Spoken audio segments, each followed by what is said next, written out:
In a remote village located between dark mountains and dense forests, there were legends that spoke of demons and jinn who inhabit these desolate places. Among these legends, there was a terrifying tale of forbidden love between a demon and a fairy, a story that generations continue to tell despite the passage of time.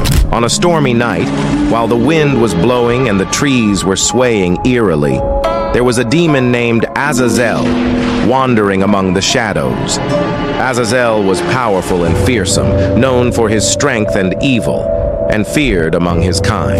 That night, Azazel met a beautiful fairy named Lilith, who lived deep in the forest.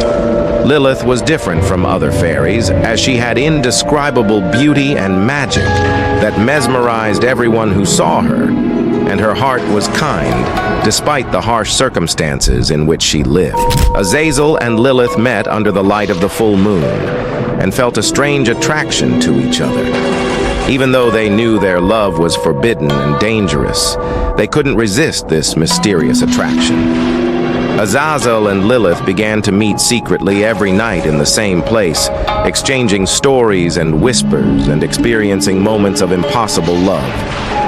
Their meetings were hidden, and no one knew about them. But the love that grew between them was strong and sincere. Over time, demons and jinn began to notice Azazel's frequent absence and interest in a fairy from another world. They felt angry and betrayed, and decided they must stop this love at any cost. The demons and jinn gathered in a secret council and decided to capture Azazel and Lilith and separate them forever, in order to maintain their strict laws and avoid the shame that such love might bring to their group. One night, while Azazel and Lilith were talking under an old tree deep in the forest, a group of demons and jinn attacked them. The attack was violent and sudden, and they had no chance to escape.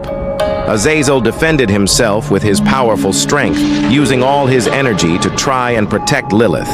The battle was fierce, but the numbers were against them. Lilith tried to use her magic to protect them, but she was weak against this violent attack. The demons and jinn were eventually able to capture them. They were brought before the Council of Demons and Jinn, where they decided to punish them in the harshest way possible. They sentenced Azazel to exile to the depths of hell, forever deprived of the sight of Lilith. Hell was a dark place filled with torment, where Azazel lived, tormented by grief and remorse over the loss of his beloved. As for Lilith, they sentenced her to remain in the forest alone, imprisoned by a powerful magic that makes her wither and disappear with the passage of time. Lilith became a wandering ghost in the forest, wandering the place alone, crying for her lost love and calling Azazel's name in the dark night. The villagers heard her screaming and crying on stormy nights, and they knew that this sad fairy was searching for her lover in a world that did not have mercy on love. As the years passed, Lilith turned into nothing more than a faint specter, appearing and disappearing in the mist in the forest. No one dared to approach the place where she met Azazel. This place has become cursed, surrounded by an aura of sadness and sorrow. The story of Azazel and Lilith was passed down through generations, and they considered it a lesson and an example of love that exceeded its limits and brought destruction and pain. The forest continued to bear witness to this story, keeping its secrets and hiding within its folds endless sadness and the smell of a lost love that cannot be forgotten. The legend was told on cold winter nights by the light of fires to remind everyone that there are some things in this world that must remain separated forever, and that love between demons and jinn brings nothing but destruction and pain.